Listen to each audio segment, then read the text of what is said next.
Hey everyone, I'm Mike Henry, and this is my Procreate 5 demo for the piece I call The Bandit.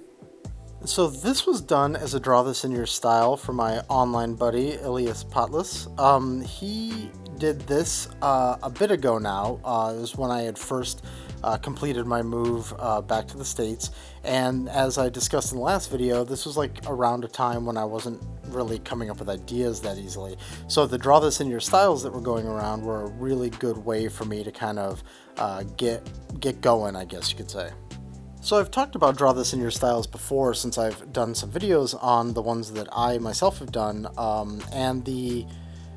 have my philosophy around draw this in your styles is that they are kind of, I don't know, they're an opportunity for you to flex your style, but I also think that they are an opportunity to have fun with the original character and do something that maybe, if it's not even necessarily like your quintessential style, it's something where you're playing with style and you're kind of having fun.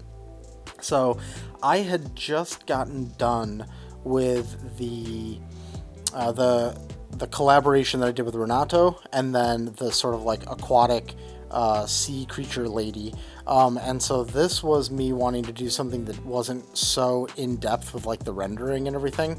So from the get-go, that was my intention. It was like, okay, let's figure out something that's kind of quick and fast and fun to do. So the first thing I did was I just wanted to kind of rethink some of the posing of the character. A lot of the times when I do a draw this in your style, I try to keep them more or less in the same pose, but for this one, I thought it'd be fun to really kind of mix it up. Also, taking it away from like a half body to more of like a bust shot made it so that I could get through it quicker, and since I wanted to get through it fast and I wanted like that quick hit, that satisfying quick hit, that was a good way to get there by limiting how much of the character I was drawing. You can also see with this particular style, I'm going with this like kind of messy, sketchy line and then leaving it, not refining it further, and also not doing heavy rendering. So we've got like a recipe here for how we're going to do something a little bit quicker. I made some stylistic choices with this also in the way that I presented the character, in the way that I really wanted to sell like this attitude and kind of take like some basically like attitude-centric decisions. So, for instance, we're looking on the side of her face that doesn't even have an eye. It's the side of her face that has the eye patch. So we're already kind of giving a vibe that this character is like too cool to even like look at the camera, right? It's the same thing you could do by pulling down the brim of a hat, or I don't know, something like that, a hood maybe. So this character is already not making eye contact with you. She's in this pose that kind of makes you wonder what the rest of the pose is like. It's almost like she is tilted 90 degrees, but her hair is falling down, so you know that she is actually like hanging, her hair is hanging, so she is horizontal in some way. So I wanted to just kind of like play with those things and try to breathe some of that attitude in. Sometimes I think that like all art is like all art has a score of, let's say, 100, but the way you get to 100 is you have to fill different buckets to get it to 100. So I would say that in this case what I did was, because I wasn't doing lots of heavy rendering, maybe it brings some score down, so there's only a little bit of rendering there. Going with the flats only kind of gives it a panache, so maybe there's some style points that kind of bring it up. Maybe some of the attitude and some of the other like little choices, the fact that I left it sketchy augments the score. So it's sort of like subconsciously I want to get to something that has the right level of cool and interest, but it doesn't mean that I have to use the same parts every time.